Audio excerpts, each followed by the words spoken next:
The New World Order. Those are the roots of trouble. I imagine that right now you're feeling a bit like Alice, tumbling down the rabbit hole. Let me tell you why you're here. You're here because you know something.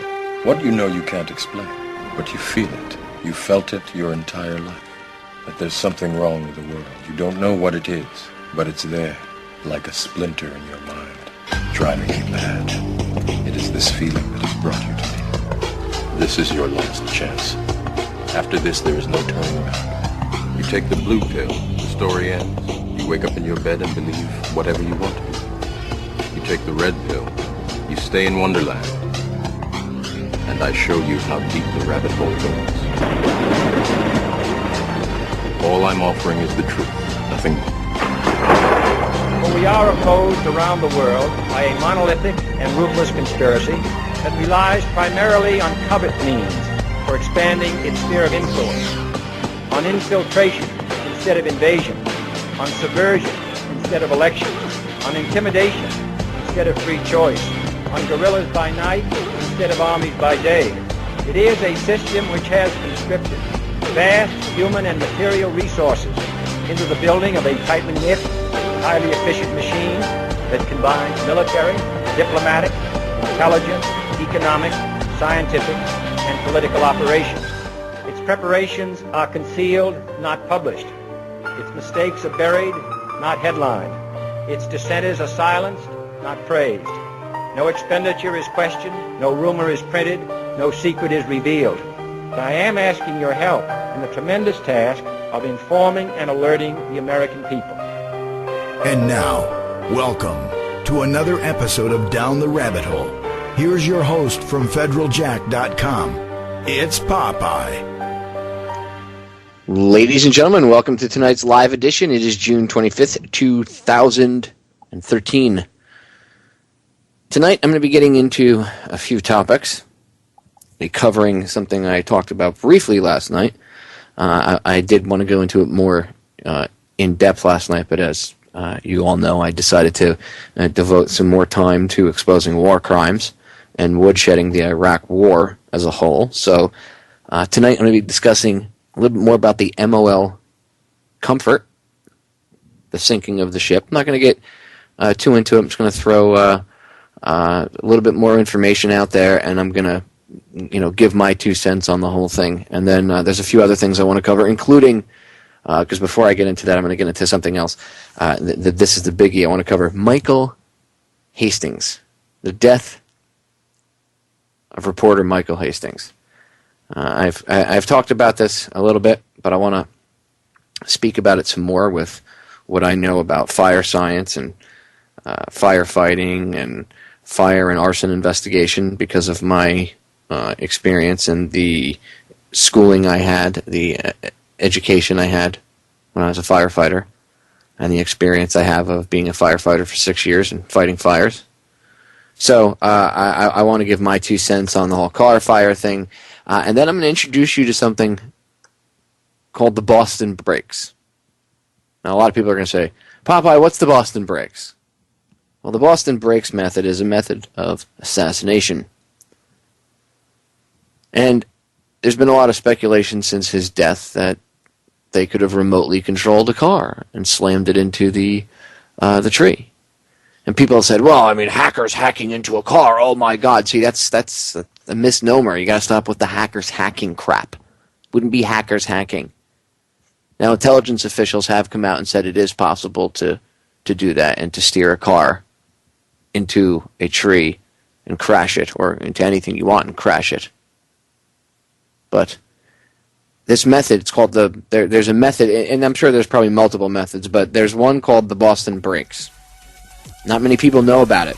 And when I heard the story and the guy, the witness, telling what he saw, it just sounded very familiar to other things. So I'm going to give you a little bit of information about that and some other stuff. So stay tuned, ladies and gentlemen. Jam-packed broadcast. We will be right back.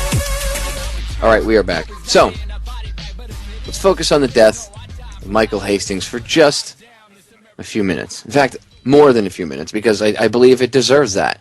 And anybody that says, oh, well, the crazy conspiracy theorists, you tinfoil hatters, you guys are just running around, there's no founding, there's no foundation, because that's all I hear is wonk, wonk, wonk, wonk. I never really hear any real evidence to dispute what we're saying. I just hear like Charlie Brown, wonk, wonk, wonk, wonk, wonk. Anyway, there's a lot of theories out there, right? Conspiracy theories in relation to the death of Michael Hastings. And people have said that, well, perhaps maybe his car was remotely controlled. Now, as I said before earlier in the quick first segment there, that a lot of people, there's this, especially nowadays because in the computer age, pop culture terms, labels, whatever you want to call them, people are quick to use a term to describe things like on an umbrella level. And one of the terms used is hacking. Well, they hacked, or hackers. Hackers, hacking, hacked. And it's really not the appropriate term, especially when it comes to what could have happened to Michael Hastings' car. Now, there are the possibilities of hacking into your stuff, into the car's computer, wirelessly. I'm sure with cars getting Bluetooth and stuff, there's ways to access certain things. But again, if the Bluetooth only has access to like the car's radio or something, and it's not really connected to anything else, then I don't know if if you could hack into the car's computer via going in the car's radio. I mean, maybe you could. I'm not a car mechanic. Yes, car computer hacker. No. So I mean, I don't know if there's a way. Maybe there's a back door into the computer that way. I don't really know. But I do know that they can remotely control a car, and all they need to do is put a chip in your car. And they could do that while you're getting your car serviced. Remember, if they're going to kill you, it's not like they're going to plan it on a Tuesday and take you out on a Wednesday. They're obviously going to plan ahead of time. It's not going to be something that's just, slapdash together, all half-assed. That's not the way they work, even though they'd like you to actually believe that that's the way they work. Anyway, the old technology is there, even years ago. That's one of the ways that it's theorized that they killed Lady Diana, Princess Di. So I'm going to play a quick few-minute clip here. It's from Chris Everard. If you don't know who he is, go check him out. I've interviewed him multiple times. He's a friend of mine, British filmmaker, researcher. He's done films on the Illuminati and Secret Space and the death of Princess Diana. And just go check him out. Look him up on any major search engine, or I think it's Enigma TV is the name of his website. But anyway, you can go check him out in the archives. But I'm going to play a quick clip from his movie called Lady Di. And it's about the death of Princess Diana. It's like 2.5, 3 hours long. But it's a great documentary, by the way. And in here, they talk about the Boston Brakes method, because it's been postulated that that's how they killed her, because of the evidence that, that's not controlled, and that people are, from what a analytical mind looking at the evidence can take away, even though, what little evidence you can actually get your hands on, because the videotapes, the video cameras conveniently weren't working. I couldn't make this up. So I guess France uses the same video companies that the United States of America uses when there's a major problem and there's a major event. Anyway, I digress. The Boston Brakes method. Here we go. When you wrote your book with John Beveridge... By the way, that's Christopher Everard talking. He's interviewing a author named John King, who wrote a book about the assassination of Lady Diana. Here we go. The Boston Brakes method. You actually did some research and discovered that certain techniques exist for assassinating people. And in recent years, I think you say in your book that in, say, the last 20 years, it's sort of become kind of the in way of killing somebody is by organising a car accident. Yeah, well, we wanted to look into that, because obviously if this was an assassination, then we thought, like everybody else probably to begin with, at the very beginning, that this was a bit of a chancy way to assassinate somebody, I mean, put a bullet through their head, they're dead. car crash they could possibly survive. And so we looked into that and to see if we could find any other instances, and we found several instances. I suppose the most high-profile instance we found of another assassination by road traffic accident was an incident reported by Sir Ranulph Fiennes. Now, Sir Ranulph Fiennes is a personal friend of Prince Charles. He's the world-famous explorer, but he's also a former SAS officer. And he revealed that in a book he wrote a long time ago, that back in as long ago as 1986, he reported an incident of an assassination by a road traffic accident. And he reported or revealed that this technique is known as the Boston brakes because it was developed by the SAS in Boston in northern England, where the SAS is based. And it effectively involves inserting a little microchip transceiver that overrides the steering and the brakes, and so that the car can be remotely controlled. Now, I know this sounds all a little bit James Bond at first hearing, but just, you know, we can fly probes to Mars and back by remote control. We fly, you know, highly sophisticated spy planes at 60,000 feet without pilots, you know, by remote control. We can certainly take over a car with the right equipment and drive that car remotely. And all the evidence seems to suggest that that's what happened that night. Now, if I can just point out then, because Sir Ranulph Fiennes has written many books and he's quite a well-known ex-military character. Yes, he is. Are you saying that Sir Ranulph Fiennes, he used to work for the SAS? He was a SAS officer, yeah. He is an acquaintance of Prince Charles. He is indeed. And that the organisation that Sir Ranulph Fiennes used to work for, the SAS, in the past have developed this technique of remotely controlling a car in order to create a car accident that could kill someone. Absolutely right, yeah. Now, this gentleman, this is also covered in your book. I find this very interesting. This is Air Marshal Sir Peter Horsley, former equerry to the Queen. Yeah. He's now dead. He is now dead, yeah. Now, Air Marshal Sir Peter Horsley confirmed that the Boston brakes method of assassination has been used in Britain, and that he was personally, though unwittingly, involved in an operation that used this so-called Boston brakes technique. That's right. What on earth happened there? Well, it was the car that Sir Peter Horsley was driving. This is all according to Sir Peter Horsley. People can buy his book and read this for themselves. It's called Sounds from Another Room, yeah. And he was driving his car along the A303 in England, close to Stonehenge, when he noticed a Volvo estate closing on him in his rearview mirror very, very quickly. So he kind of moved over to allow this car to overtake him, but as it overtook him, he noticed his car, he completely lost control of his car, and he felt that it was taken over completely. The next thing he knows, he's swerving one way, then another way, back violently across the central reservation, smack into what was obviously the target vehicle, which was driven by a character called Major Michael Marmon, who was the target. And Michael Marmon was killed in this accident. Sir Peter Horsley was very seriously injured, but he survived.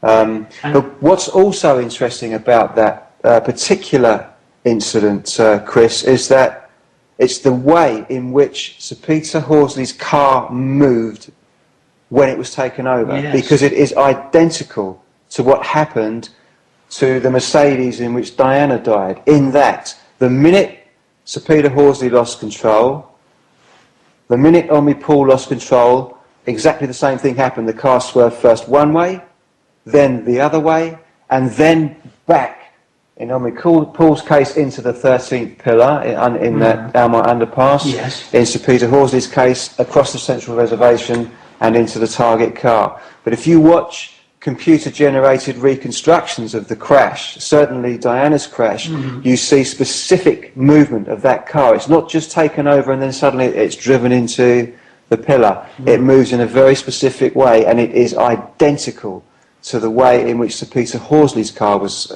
manoeuvred once it was taken over. Now, that's just a snippet from Chris's movie, Lady Di. I think he's still got the website up specifically for the movie, LadyDiDVD.com. Go check it out if you want to look into the assassination of Princess Diana. But that last part there where he was talking about how the car, when it got taken over, it had a specific kind of signature, how it went one way, it swerved one direction and swerved another, and then went into and hit the other car and caused the accident and killed the intended victim. Same thing with Diana's car, where it swerved and then hit the 13th pillar. Yeah, couldn't make that up. You should go. I'm telling you, you got to watch his documentary. Is a good place to start because Chris really does a good job investigating things, especially the death of Diana. Anyway, go over to LadyDiDVD.com, get the full movie. But that snippet there about the Boston breaks, I remembered that.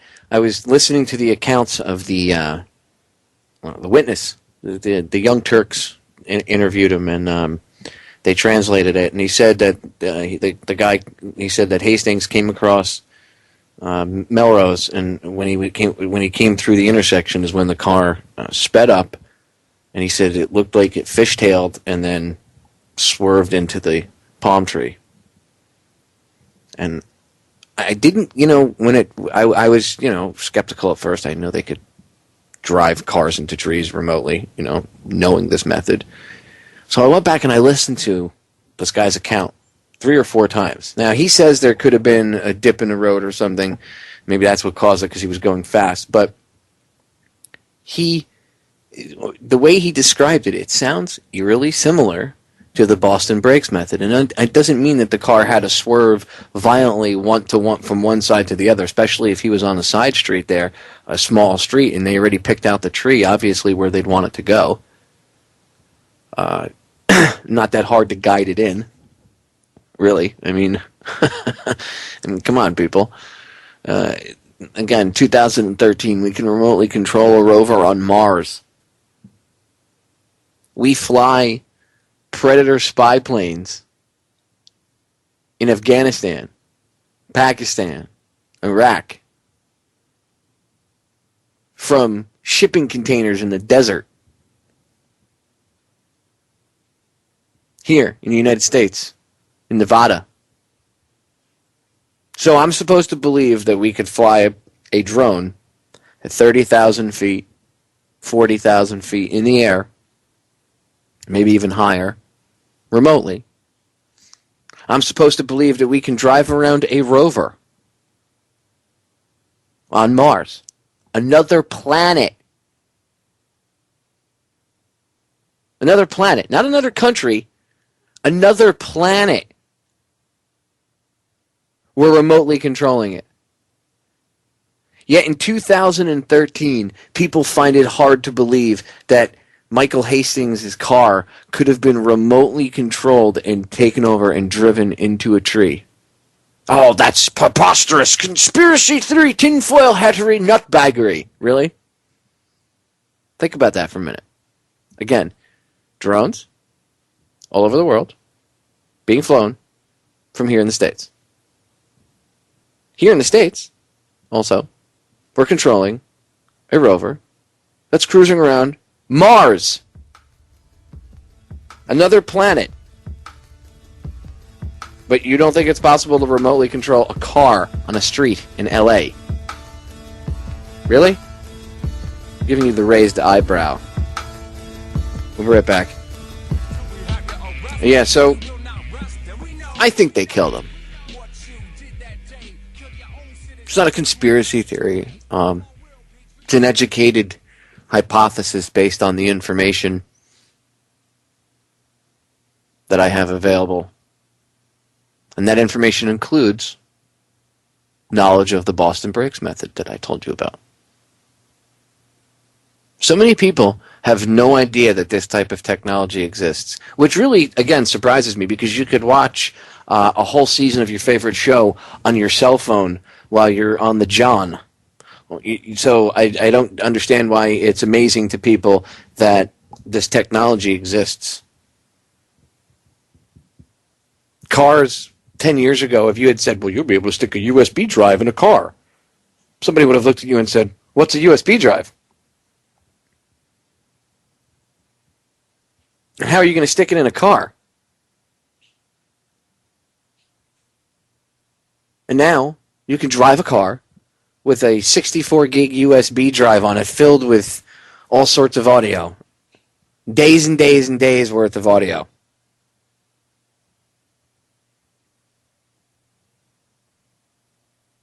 We can remotely control, again, a rover on another planet.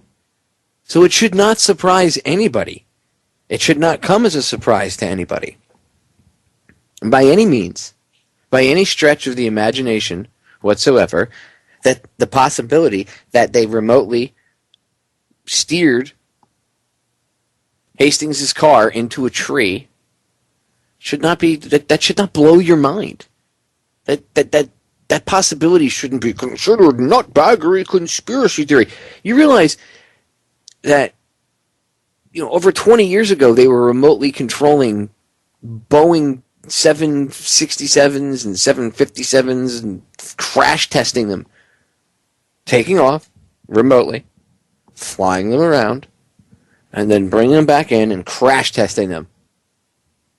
They were testing runways, they were testing fuel.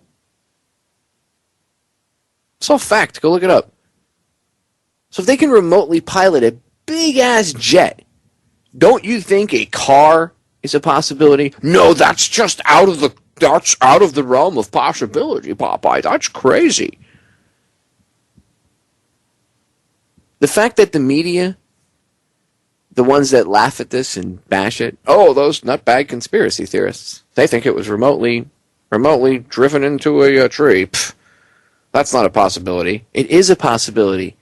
Again, think about that for a moment. Think about what they want you to believe. They think you're so stupid that you'll accept the fact that they're driving a remotely controlled vehicle around on another planet, but you won't accept the reality that you could remotely control a car here on our very own. That defies logic. If we would have the technology to be able to control a car, well, I guess you could consider it a car, right? I'm not sure the physical dimensions of the rover, but I know it's pretty big. It's not like it's a little RC car. I mean, it's probably the size of at least a coffee table, if not bigger. I think it's actually like the size of a small car.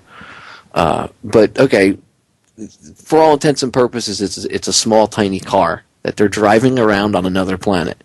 Think about the logic. The faux skeptics, the disbelievers, whatever you want to call them, the lamestream, shamestream, dinosaur, out of touch propaganda puppets, they want you to believe that that's a possibility. Hey, the rover on Mars is cruising around. What? Hastings' car was remotely controlled here on the planet in LA? You're crazy. The technology just doesn't exist. One must look at that and say, really? See, they do themselves a disservice by just coming right out and trying to destroy the conspiracy theories right off the bat. They do themselves, they give ammo to people who tear them apart, like myself. And they really show their true colors. So keep it up, mainstream losers, because you guys are just doing a great job exposing yourselves. The technology exists, ladies and gentlemen. It's existed for a long time. The possibility that they did this to him is there. We're going to break. When we get back, I'll tell you what I think about the explosions and all that, and then we're going to get into the MOL Comfort sinking and a few other things. Don't go anywhere. Educate yourself. Look into more deaths by car accidents, or plane accidents, for that matter, or jumping out windows, or suicides by shooting yourself in the head 2 times in the back of the head. We'll be right back. When cars hit trees, it's not normal for them to explode into balls of fire. Now, in the video that you see, when the car is a huge ball of fire and you see the puffs of fire, I guess you could call them the where it flares up. Those are the tires going up. You can see it a couple of times. It's one of them's the rear tire. You'll see the rear tire go poof, because they're burning rubber. So when they eventually pop, you know, pop. Kind of scary. Woo. Older days with older cars, things like that could be dangerous. Bumpers maybe blowing off. I remember when I was a firefighter, they used to teach us we had to approach car fires on an angle because the old school bumpers, when with the heat, it would cause the bumpers to blow off. I'm not talking the ones that were bolted on, the steel bolted, the old school just steel bumpers that were sitting there. These were old school, like spring-loaded bumpers. Anyway, starting to show my age. Oy. So it's not normal that cars would just explode like that. I mean, think about it. If that were the truth, then you'd think Mercedes would be like, wow, we have to have a safety recall right now. And there isn't one. You would think their attorneys would be flipping out.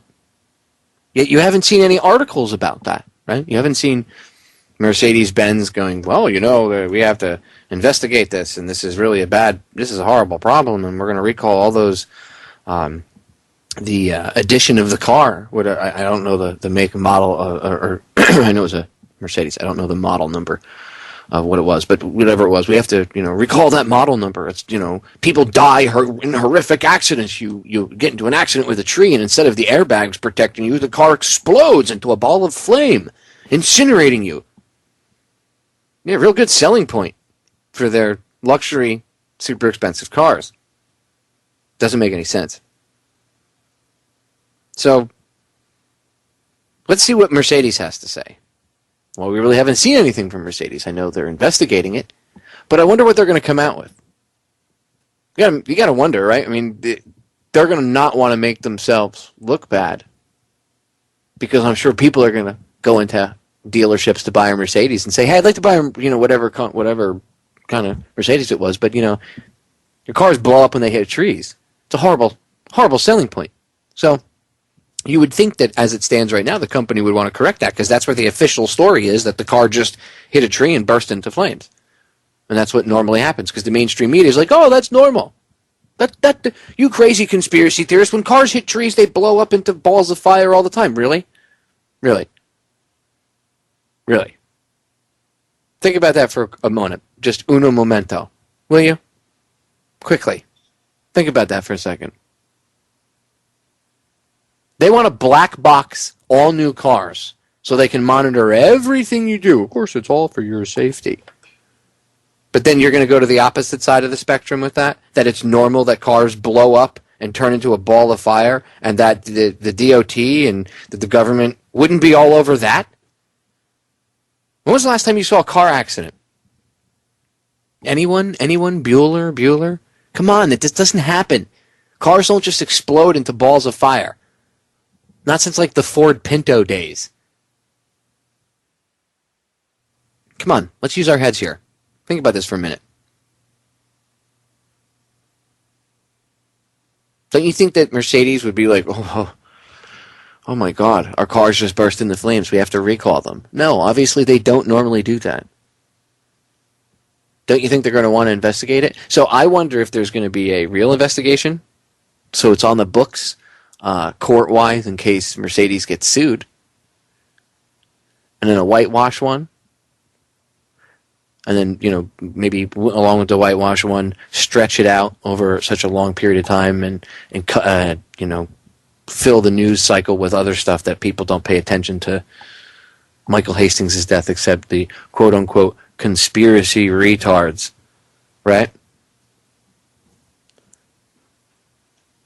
That's what they're going to, I think, do. That's the way this is going to go. I think if Mercedes does a real investigation and they say, oh, there's no way, I think on the books that'll be hidden away at Mercedes. They'll come out with a whitewash report for the PR, whatever, and then or it'll get whitewashed here, and if the news already is dominated by other things. People, you'll hear maybe certain programs here or there, but already out of the mainstream, really. Once in a while, you still see a mention of the conspiracy aspect of Hastings' death, but really? Let's see what Mercedes has to say. Because, again, right now, I, as it stands, bad selling point. Your cars hit trees and go poof. Not really a good selling point for a luxury vehicle, I would say. I would imagine that, you know what? Here's a test for the listeners. Take a video camera. You want to be an activist? I know some of the listeners are, they can either play the part or even might be able to have a good enough credit rating or whatever to go to a Mercedes dealership and deal with a Mercedes salesman. Whatever, they're guys like that are usually pretty good at sniffing at people that can't afford their cars. So either if you're cocky enough or if you're a good enough actor, whatever, go there, dress nice, and get a camera. Bring it with you, whatever, maybe a hidden camera or whatever. Ask them, or maybe even just go in or talk to them. Maybe as somebody, a journalist, you could do that too. You don't have to go the depths of doing the undercover investigative journalist. You could just walk in, I guess, and talk to them. Talk to the manager there. Just say, hey, I'm concerned as a concerned citizen. I'd like to buy one of your cars. I was thinking about buying one, but news article says that it's normal, and all these news agencies are saying it's normal. This guy had one of your cars, drove it into a tree, and ba-boom, burned to death. Well, I don't want that to be me or my wife or my kids. How can you assure me that your cars don't do that? Maybe if more people did that, that would make more of a public spectacle of this. I mean, that's the only way things are going to get done. Honestly, because if we leave it up to them, I can guarantee you Mercedes will get told to shh. So people should make a big stink out of it. Make Mercedes have to make a public statement about it. How about that? People should flood Mercedes customer service with calls and emails and make it public. Post the emails all over social media. Dominate their social media pages. Do your cars really blow up on impact? If so, people should never buy one. Things like that. That's how you get, at least some answers. You got to force things. No one's mentioning that, though. No one's mentioning that that's a really bad selling point for their car. Just saying. As for the fire and stuff, I mean, it could be a litany of things. There could be two things going on. I mean, there could have been something attached to the back of the vehicle causing the sparks. But I mean, usually you wouldn't see a bomb. If it was a traditional bomb, you wouldn't see sparks or anything. It could have been an incendiary device, which would make probably more sense, like maybe even like a small shaped charge, but an incendiary device. Maybe what the sparks that people saw were the incendiary device burning through the tank. To me, it would make more sense to have that's just a small shaped charge on the bottom of the tank, facing towards or even like on the back half of the tank, but so where the force of the explosion and the fire and any shrapnel would be forced through the tank, through the trunk, into the passenger compartment. And by the time it got into the passenger compartment, it would obviously be a huge ball of flaming. I mean, if he had a full tank, he was, for all intents and purposes, cooked in his car. You can only hope that he was knocked out or killed upon impact, because the explosion happened after impact. So, to me, it's like they did a variation of the Boston brakes, where they remotely controlled the car, slammed it into a tree, and then detonated the whatever small explosive device. And you wouldn't need that much. You would just need enough to blow the fuel, ignite it, and cause enough force to blow it through the back seat into the passenger compartment. I mean, if you overdid it, so sometimes it happens. Maybe there was, because it's all human, planted and made and everything else. You plant the bomb in the wrong spot, 6 inches or 3 inches, it goes off. It's a little bit off.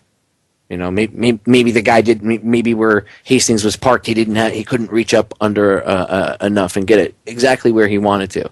And things sometimes occur. Sometimes you use a little bit too much, whatever. They could have used plastic, whatever. They use a little bit too much, and that's what caused the engine and the tranny to blow out. Right? That happens. A little bit too much, maybe a little bit off with where they placed it. Who knows? But you take in just those two things into account right off the bat. It's not normal for cars to explode on impact like that. It's just not normal. Well, the fuel ignited, Papa. You know, the fuel lines were severed, and they sprayed onto the very hot engine. Okay, so then that would make an engine fire. But the gas tank, it would travel along the fuel tank, you know, all inside, and boom, boom. Really? Anybody knows anything, actually, full tanks of gas don't explode. Empty tanks of gas explode. It's the vapors that are deadly. There's a higher risk of explosion with a empty tank or a tank that's very, very low with very little liquid fuel, high on vapors, and no release valve than there is with a full tank of fuel.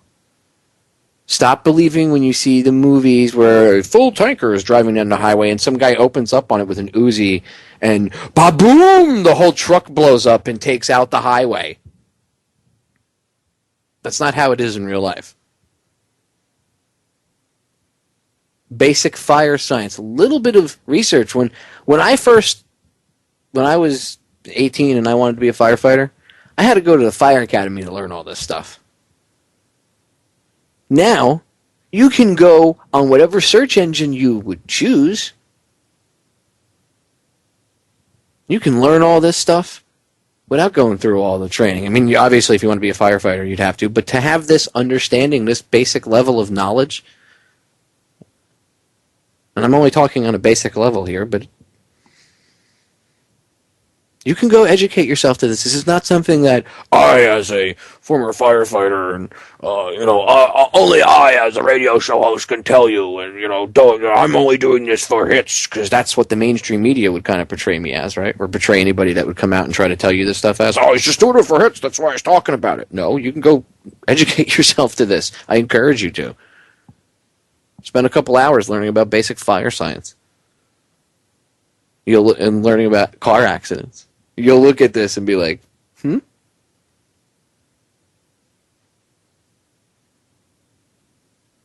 it'd be cool if the listeners, whoever, go out there, somebody, multiple people, different dealerships all over the country. I mean, not only could you call and send emails, but I mean, if you get a chance to go into a dealership, see their reaction. You don't have to, you don't even have to videotape it. Just, see their reaction, ask them.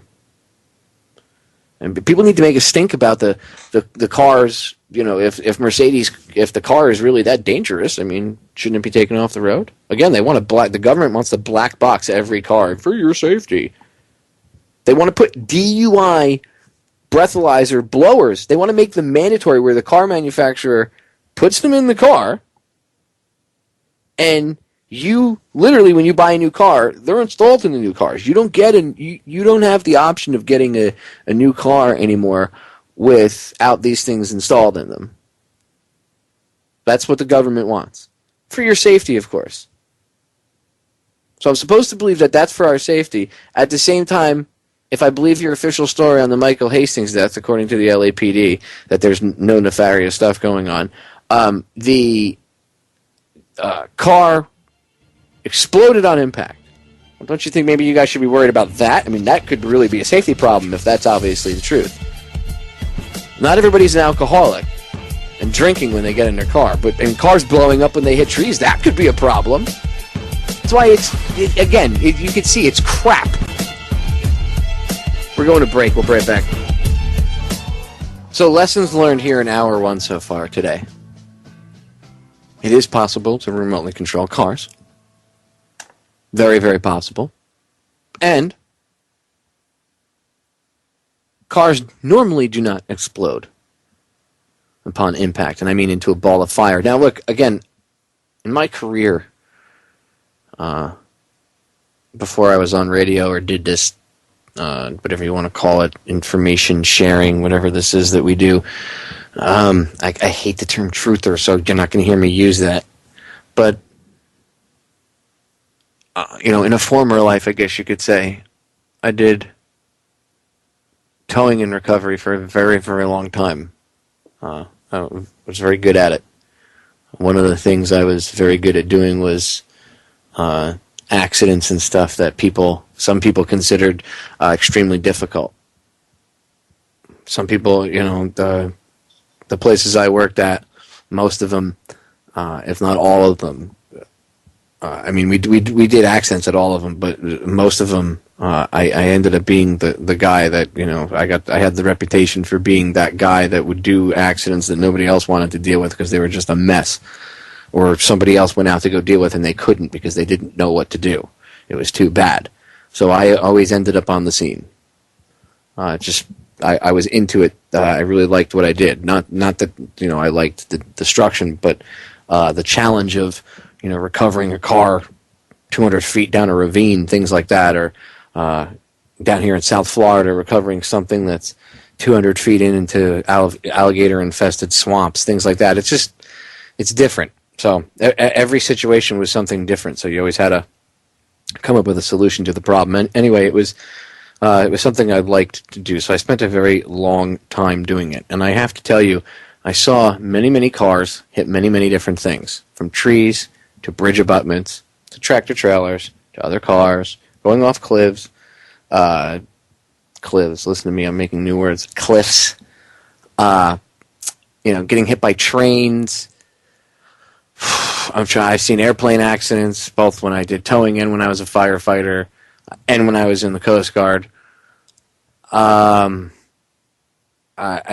seen accidents after accidents after accidents. I've seen. I saw a car hit a bridge abutment. I was telling Joe Joseph this the other night. I saw a car hit a bridge abutment. The guy had to be doing about 90 miles an hour. Okay. He died, obviously. Car was shattered.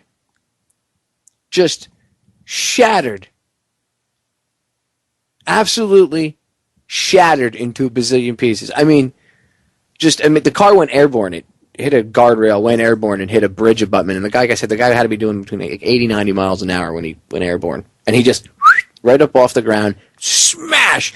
You could see, I have pictures of it on one of my old hard drives, because this is from years and years ago, but when digital, I happened to buy one of the first digital cameras when they first came out, and because I wanted to take pictures of all the crazy wrecks that I was seeing over the years, and I have photos of this one. The marks, they had to be like 12, 13 feet up, because this was a huge overpass. That was about, I don't know, it was probably about 25, 30 feet over the highway where it was. And the thing probably had to hit about, I don't know, between like 10 and maybe 10, 12 feet up, we'll say. Shattered. I'm talking a big ass, bridge abutment, and big ass pillars. They're like 20 feet round in circumference. They're huge ones. Yeah. Wham! Absolutely shattered the car. There was no fire. No explosion. I've seen cars hit trees at 90 miles an hour. I've seen them hit trees at 60 miles an hour. They don't blow up like that. There'd be recalls. There would be, outrage. You would see it more often in the news. Every day you would see it. Oh my God, did you see that car on the highway? It just caught fire. Hit one of the light poles. Boom, blew up. Oh my God, did you see the car over on Oak Lane? Lost control, hit a tree, boom, blew up. Come on. You don't think the rich, of all people, with all of their attorneys, would be calling up Mercedes? Come on. Use a little logic when you look at this stuff, ladies and gentlemen. Again, if you want to learn about fire science, the basics of some of the stuff that I was talking about tonight, take a couple hours. I'm sure you can find some vids about it on YouTube, but read. That's the best thing, because your mind will soak it in like a sponge that way. Don't just watch videos. Watching videos is good, but it's also good to read and do things yourself. They are all components, not just one solution. All right, hour one up, hour two coming up. Don't go anywhere. 59 short seconds, and we will be right back. Ladies and gentlemen, we are back with hour number 2 here on tonight's live edition of Down the Rabbit Hole. I am your host, Popeye from FederalJack.com. It is June 25th, 2013. If you missed hour number 1, go back and check it out in the archives. You'll hear it on the replay. Speaking of the archives, by the way, I have been diligently working on updating the downloadable archive section, the YouTube archive section, and the Federal Jack archive section. I'm about a month behind with all the different shows, and I'm about 2/3 of the way through everything. So that's good. So everybody, go pay attention to, if you want to download some of the older shows or whatever, you can go to go to federaljack.com, go to the archive page, and then there's a link to the downloadable page, or you can get to it from the downloadable info vault right on the front. Either way, if you pay attention, you'll notice that like the month of April and the month of May, and even here in June, all the shows are for 2013 you'll notice it's updating because I'm going back and I'm rendering them and updating them daily. So in about another 3 or 4 days, and I should be caught up with an entire month's worth of archives, and there should be, of course, at least 3 ways to listen to it. There's actually 4. First and foremost, Unbound Radio, unboundradio.com archive section. Or you can go over to federaljack.com, and usually within a few days of my show, I have it up there as well. But the Unbound has it up within like 5 minutes, and then I get the high quality version up for you. Unless you're a member over at Unbound, then you get the high quality version. But the free low quality version is up in about 5 minutes, and then within a few days, I get the high quality versions up over on Federal Jack.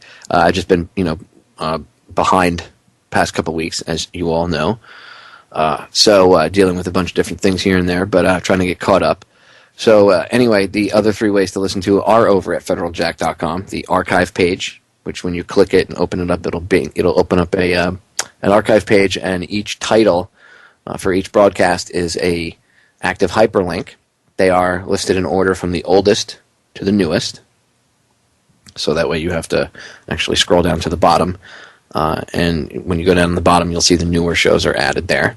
And then there's special broadcasts where I've been guests or anything, any special broadcasts I've done underneath that. Also on that page is a link to one of the other options, which is the downloadable page, which opens up a separate page, old like 1990s style directory listing page with the titles, and then you just right-click on each one, and because it's an active link, and you can save it to your hard drive, or you could save it to whatever device you want. It works with everything: Apple, Android, PC. I've tested it. That's why it's so basic and simple. So it works with everything. It does. Or you can go to the YouTube archive section, which is DTRH Radio Archives on YouTube. Again, DTRH Radio Archives. Down the rabbit hole. So, DTRH Radio Archives. All one word on YouTube. 3 different spots. Oh, and Federal Jack itself. I post each one on Federal Jack as a post. And up at the top bar, where it says 9/11 Archives, Economics, Health, Human Rights, and the red bar there. Right next to 9/11 Archives, it says DTRH with Popeye. If you click on that, it'll bring up each post. It'll bring up a listing of all the posts where it has the embedded MP3 player. Check it out. We'll be right back. All right, we are back. So I want to get into one of the other topics I wanted to cover tonight. Again, if you want to learn about the death of Michael Hastings and my take on it, and the Boston Breaks method, and you didn't hear hour 1, go back and check it out. Anyway, moving on. The MOL Comfort. What is the MOL Comfort? Well, it is a huge container ship. One of these huge ocean-going container ships. Japanese made. By the way, these things don't normally do this. But broke in half the other day. Busted right in half. Boom, out in the Indian Ocean. Now, interesting, at first, there were stories that came out. It's got Syrian munitions on it. rebels are all their arms. They're headed for the rebels. They're going to be screwed without it. Ha ha ha! It's a blow to the globalists. And I saw this on a couple different alternative media outlets, and I was like, let me go check the validity of this before I even start talking about it. So, okay, lo and behold, MOL Comfort really did break in half and sink.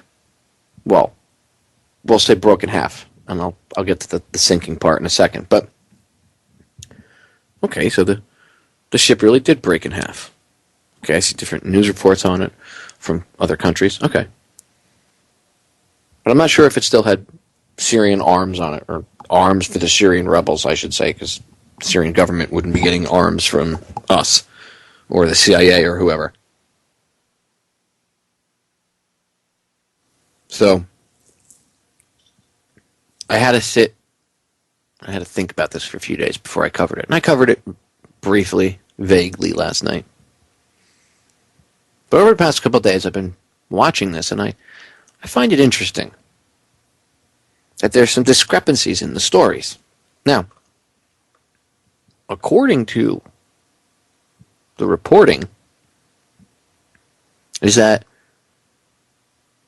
the vessel sank, broke in two pieces, and sank. And there's pictures of it where you see it literally flexing upward in the hull. So you know the keel's broken, which is odd, by the way. That's the ship's backbone.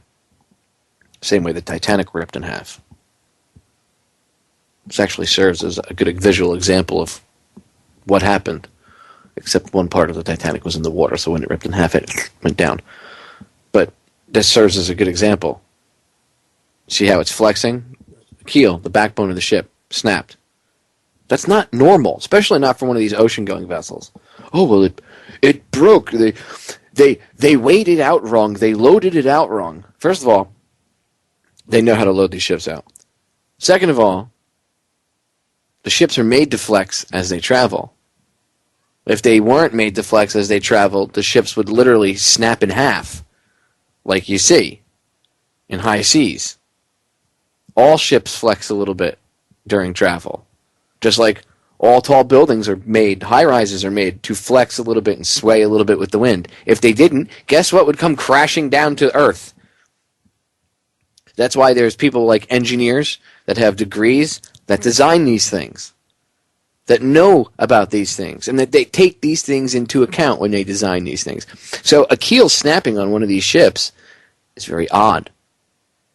A ship like this, snapping in half, and now I'm going to say supposedly, sinking, but at least snapping in half, because there's pictures of it that it snapped in half. Without a doubt, this thing broke in half. So, the ship breaks in half. That's not normal. It's not normal for a keel to break. At least not without some help. No, I'm not saying it couldn't be an engineering disaster. There are those things, but it's just very odd, especially considering the ship is rumored to have been carrying weapons for the Syrian rebels, Al-Qaeda. So, is it true that it was carrying weapons? I'll get into that in a second. But I don't want to sidetrack myself too much for a second because I want to cover something else before I forget. And I said something about the sinking, right? I said, supposedly it sank. I'm not saying it didn't sink, but I'm saying supposedly it sank. Because, according to the reports, it sank. Okay, now what I'm going to do is I'm going to play you a report. This is out of like Times Now, and it's somewhere, I guess, out of India, or I guess they're talking about that it sunk off the Mumbai coast. So I'm assuming that they're just they're in India, but I wasn't sure if it was Pakistani or Indian, but it's one of the two. I think it's India. Anyway, you hear they're reporting in English about the ship. Now they report that the ship sank. I'm gonna let this play out, and then I'm gonna tell you why I don't know if that's completely and utterly true, if it sank or not, and I'll tell you why and why I think that. But here's the report first. So first of all, you know right off the bat that this thing did at least break in half. That the ship, there is a container ship called the MOL Comfort. It's one of the third largest out there. and it snapped in half. And what's really odd is that there's no talk about this in our media. Normally when stuff happens like this, they're all over it. You know, the cruise ship capsizes over in Europe, and they're flipping out about it. Oh, my God! And here this thing breaks in half, which is not normal. This is, you know, for captains and people into shipping and sailors and boat designers, boat engineers, whatever you want to call them. This is, oh, my God, you know, maritime engineers, whatever they're called. This is a big deal, and our news media isn't even talking about this. So here, let me play a clip for you so you can see that this is very much a real thing going on, and then you'll hear them talk about how it's sunk, and then I'll get into that. Vessels MV MOL Comfort splits into two parts off Mumbai coast. Those are the exclusive visuals coming in where a crew left the ship at the last moment. And to give us more details, Ashish joins us. Ashish, give us more details of what led to the split and how the rescue operations were carried out. Sure, Devina. What you see on screen is visuals of a 316 meters long merchant vessel. Remember, it's one of the longest merchant vessels. It's a 316 meters long merchant vessel, MV MOL Comfort, which broke into two pieces and sank of 840 nautical miles off Mumbai coast at around 1 p.m. This afternoon. Remember, this is one of the longest merchant vessels. In fact, this comes in the top three longest merchant vessels. And let me describe the entire incident. At around 11:30 a.m. This afternoon, when the master of the merchant vessel realized that MOL MV Comfort has developed a major crack in its hull, they quickly sent a distress signal to Coast Guard, Indian Coast Guard, MRCC, that's Maritime Rescue Coordination Center here in Mumbai. And quickly after that, Coast Guard diverted another merchant vessel, MV Yanton Express. That's a German flag vessel which was available in the vicinity, and Coast Guard requested MV Yanton Express to divert towards MV MOL Comfort, which was approximately 5 to 10 nautical miles away at the time when a ship broke into two pieces and started sinking. This is a ship which had 4,380 containers with mixed cargo in it, and weighs around 86,000 tons. The moment master of the ship, MV MOL Comfort, realized that ship has developed a major crack in its hull, and in fact it split into two pieces and started sinking. Minutes before the other merchant vessel, MV Yanton Express, reached to start the rescue operation, this ship started sinking, and crew had to abandon the ship. And the moment crew jumped off in the lifeboat, the ship started sinking and sank completely at around 1 p.m. off the coast. Now, you heard him say that it sank, that the ship sank. He started to repeat himself, so I stopped it. Now, the reason I say supposedly Popeye, you just heard them report. Now, at least someone's reporting on it, because our mainstream, there's two aspects to this. One, let's cover the lack of media coverage for uno momento, shall we? No coverage of this whatsoever. This is a huge vessel. Huge. You just heard it had over 4,000 cargo containers. You realize those shipping containers that they carry, they load them on the back of tractor trailers, right? You know that, when they transport them here. Those things are at least like 48 foot long, sometimes even longer. You can get the little pup trailers too, but most of those are like 48 footers, at least. Can you picture, just for a moment, something large enough to carry over 4,000 of those? Don't you think, when they designed them, they're not designed to break in half? They're designed for the long haul. All of its sister ships just got inspected upon this whole fiasco. But again, why is there no media coverage of this? You would think that Fox News, CNN, especially with all the NSA crap going on, right? You would think that they would want to take away from Snowden. You would think that they would want to take away from all of that, right? We need something to cover up the fact that we're spying.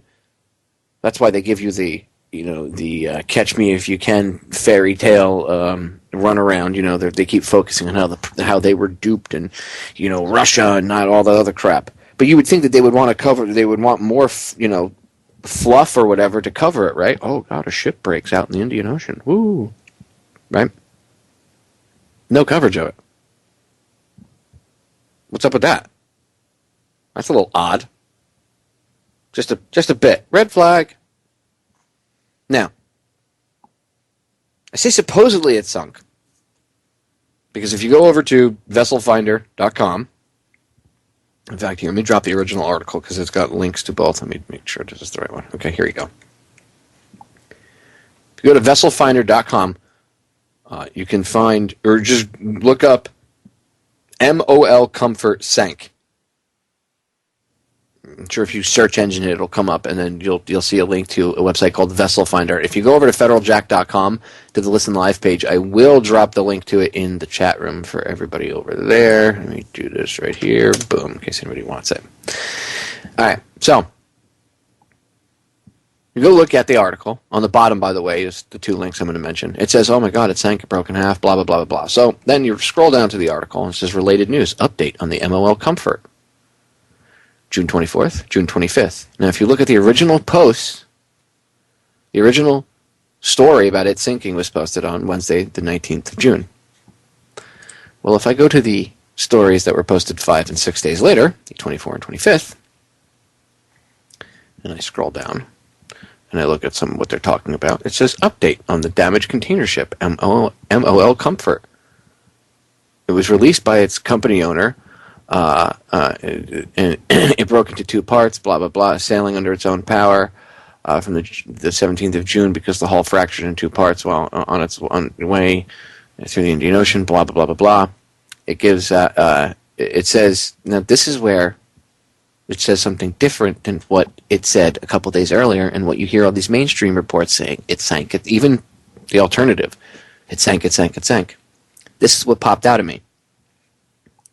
Container ship MOL Comfort. The aft and fore are drifting near, and then it gives out the coordinates for both, respectively, in an east-northeast direction. The weather condition at the site is still adverse. Containers on board MOL Comfort. Some of the containers on board the damaged MOL Comfort were lost, but majority of the cargo are confirmed to be aboard the aft and fore part, meaning the two ships are broken. The ship's broken in two pieces, but it didn't sink. It's still floating there. Get it? There's more to this. The one I'm looking at, if you go scroll down to the bottom of the one link, if you're in the chat room, scroll down to the bottom and it'll say MOL Comfort Update, current position and inspection of its 6 sister ships. I thought it sank. Be right back. All right, we are back. So, where were we? Let's see. I left off at the containers. Rescue of the cargo and hulls on MOL Comfort. Mitsui OSK Lines have contracted with a salvage company and are proceeding in order to rescue the cargo and hulls.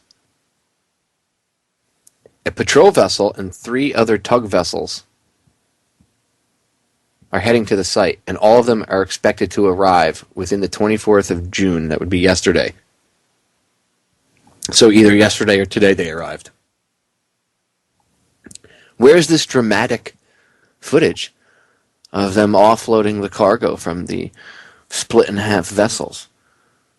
They sink an old Navy vessel to make a reef, and the news agencies are all over it. A passenger liner sinks in Europe. They're all over it.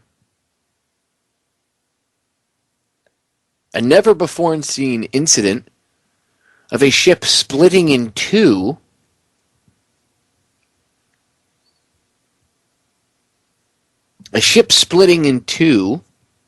mysteriously, was a former Russian vessel, by the way, so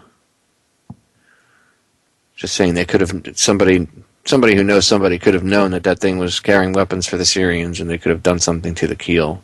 They probably just didn't think it was going to stay afloat.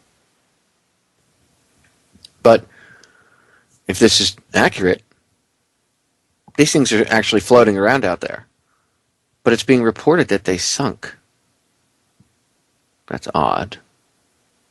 Now, it's odd that our mainstream media is not covering it. There's a couple odd things. First, it's odd that there's no media coverage of it over here whatsoever. That's one odd thing. Two, the Indian media coverage that I played, they were reporting that both pieces sunk. At like 1 o'clock, 1 p.m., I think he said. Both pieces sunk. Or the ship started to sink at 1. But both, it's gone.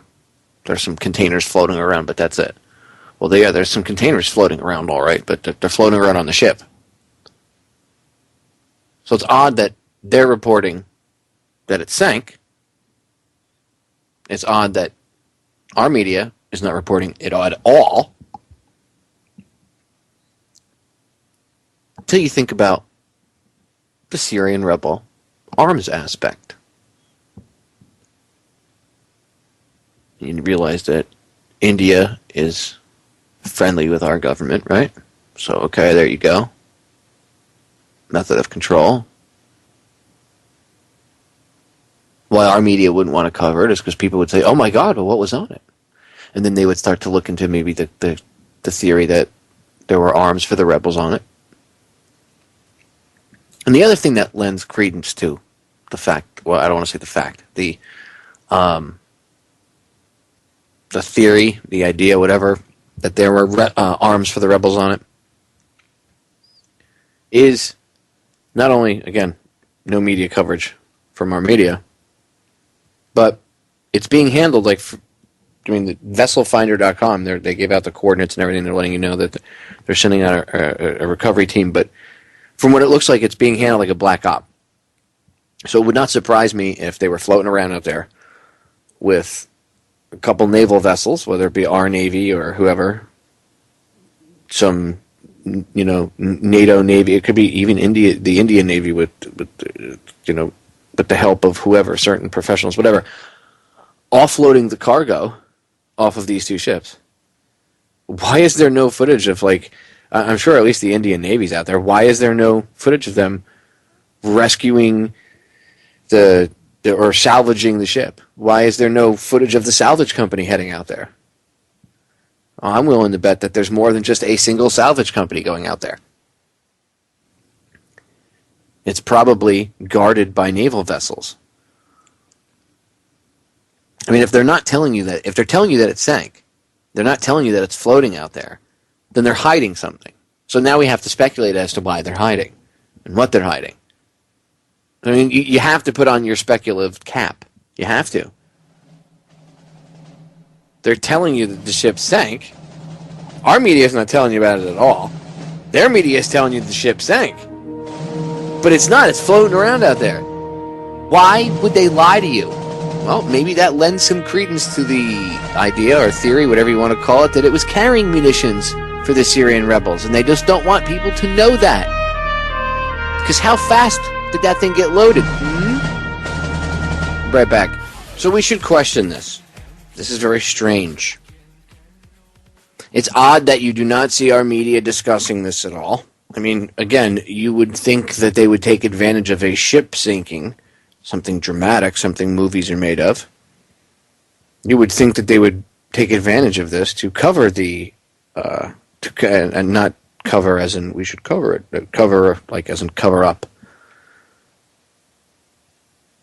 Cover up the NSA stuff and all this other stuff that's coming out. You'd think it would be the perfect distraction for them.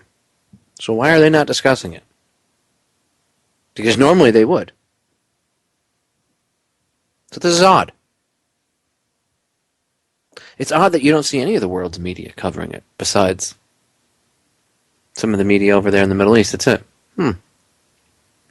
Very strange. Very strange indeed. Why would there be a blackout?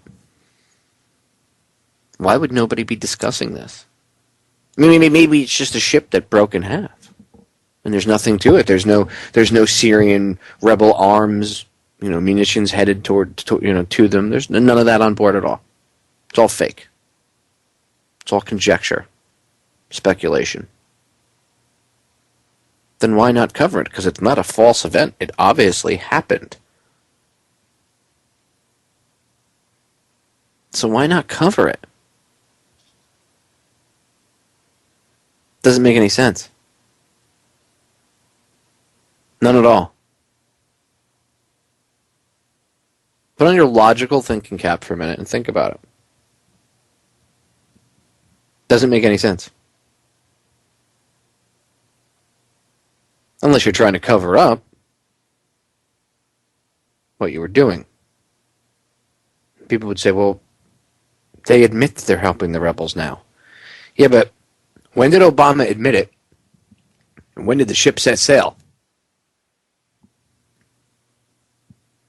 Maybe they don't want to admit how they're doing it. You ever think of that? Maybe they don't. Maybe it's a case of they don't want to A, admit how they're doing it, and B, they don't want to admit that the ship was probably loaded with the munitions sitting there waiting for them to announce it to the public that they were going to do it. And it was probably sitting there loaded. It takes a couple days to load one of those things up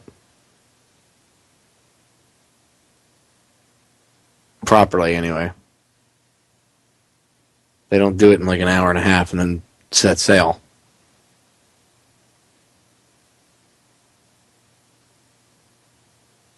They don't plot a course, in 2 minutes and then, we're out of here. I'll put it into GPS. Don't worry, the Garmin or the TomTom or whatever the hell else is out there, Magellan, it'll tell me where to go, or Google Maps will tell me where to go. That's not how it works. Yes, they use GPS, but that's not how it works. They still plot out how they're going to go. The ocean is not man-made. So it's not like a road where, the conditions on the road are generally the same unless it's snowing or raining, but ocean's very different. So they would have had to plot a course. So there would have been a lot of pre-planning and pre-thought, and perhaps that would have come out that that was all done before that they said they were going to arm the rebels openly. And then if that was the case, well, then that would just look bad for President Obozo and the rest of the liars. Right? So, guess what? One reason to cover it up. Another reason is perhaps they don't want to break what they would consider to be OPSEC.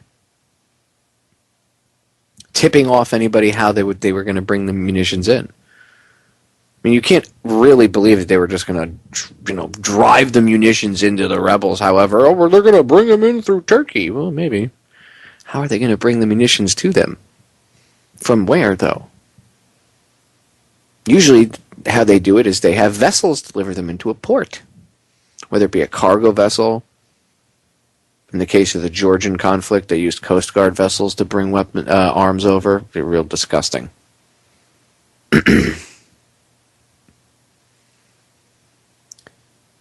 Do your homework.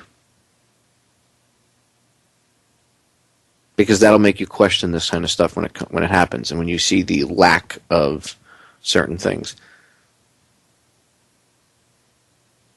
When my uncle taught me how to track, when I was a young lad,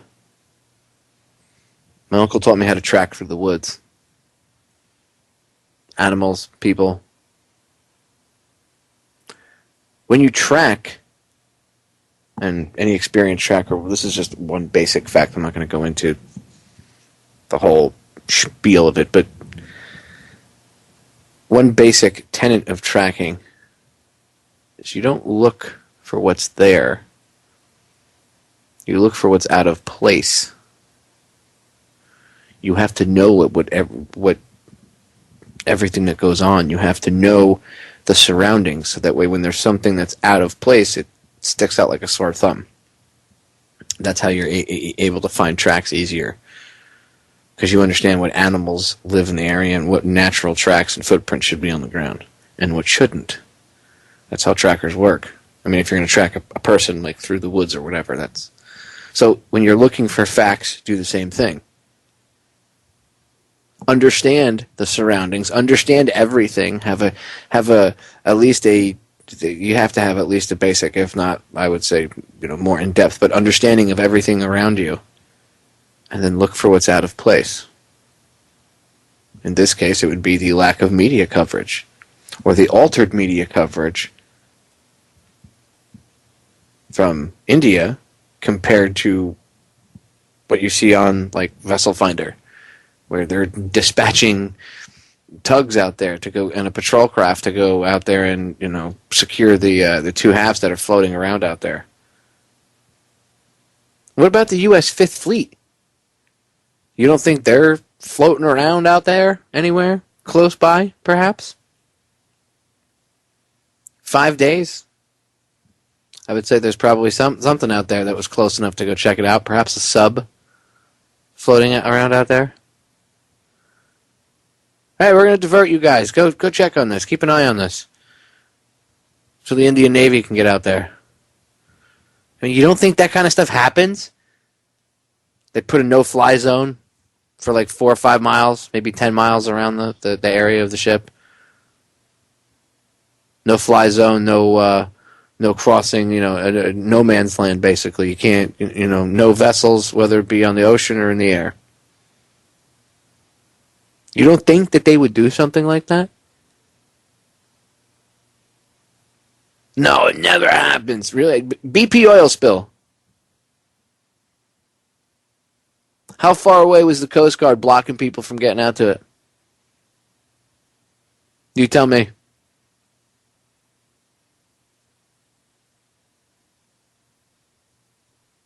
It's not like this hasn't happened before, so it's a possibility that they blocked off 10 miles, 15 miles, maybe even 20 miles.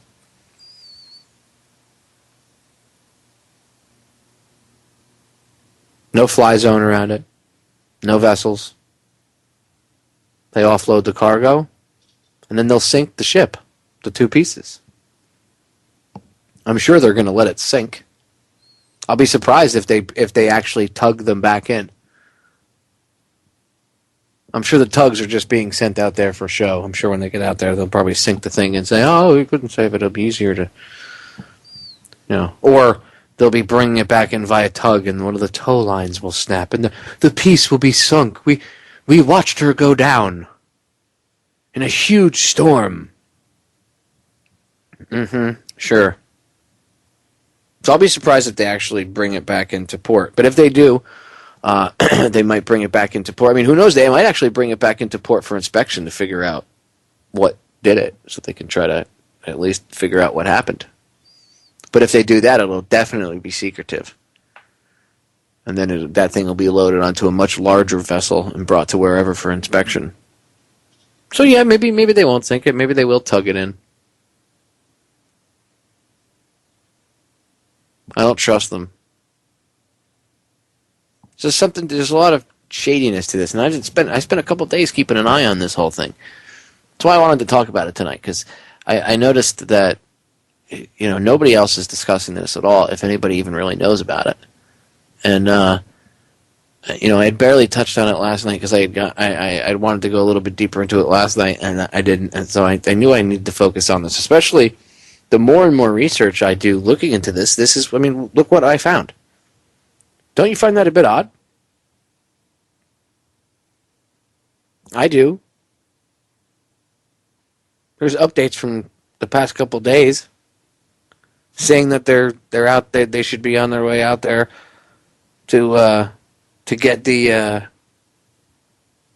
two floating pieces of the ship with all the containers that are on it. They lost some of the cargo, but not much. No news media coverage. Zilch. Little odd. So, in summary, I do not know for sure what happened to the ship, why it broke in half. That, A, red flag, odd. B, Red flag that there's no news media coverage at all over here. Red flag 2, or red flag B. Red flag C, or number 3, would be the altered version of events. The Indian news media coverage I played. The vessel sank. Red flag number 4, vesselfinder.com, says that there's salvage crew on the way out to retrieve the 2 floating pieces of the vessel.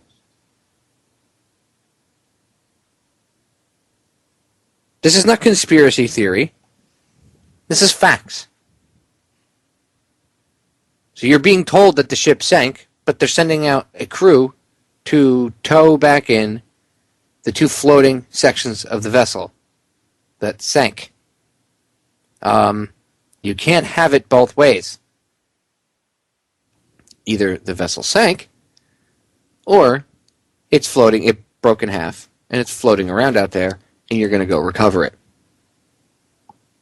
You can't have it both ways. And I'm sure they're going to offload it. If there's cargo for the Syrian rebels on there, I use that term very loosely. If there's cargo for Al-Qaeda, that's what we should say. If there's cargo for Al-Qaeda in Syria over there, okay, on board that vessel, then you could bet your ass they're going to offload that thing before it gets towed into shore.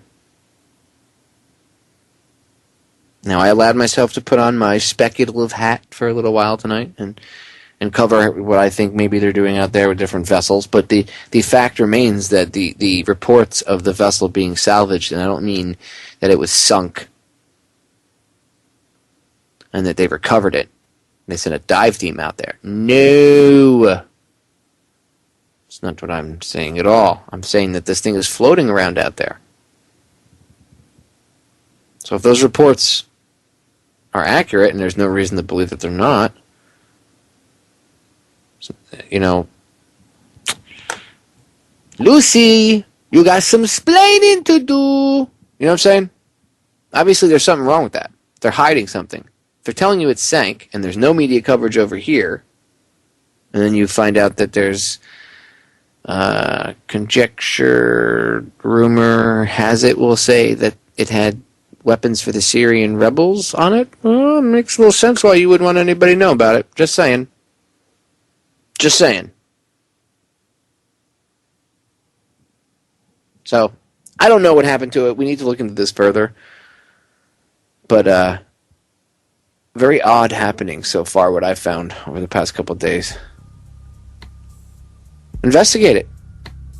Do further research. Email me, vfor911@gmail.com, vfor911@gmail.com. Let me know what you think. Send me messages. Tell me what you think. Let me know. We'll be right back. Final segment. Do not go anywhere.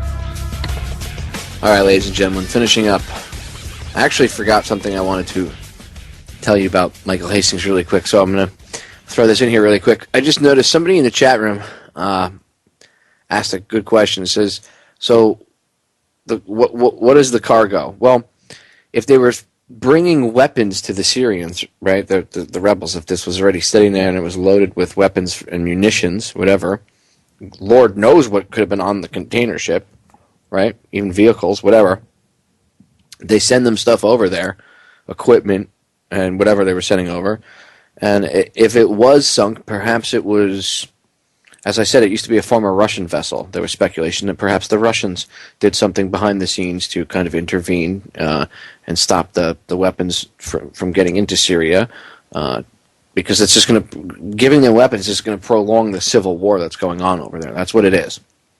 It's not a regional conflict like they would try to have you believe. It's a civil war, and we keep trying to make it a regional conflict. The powers that shouldn't be are. So,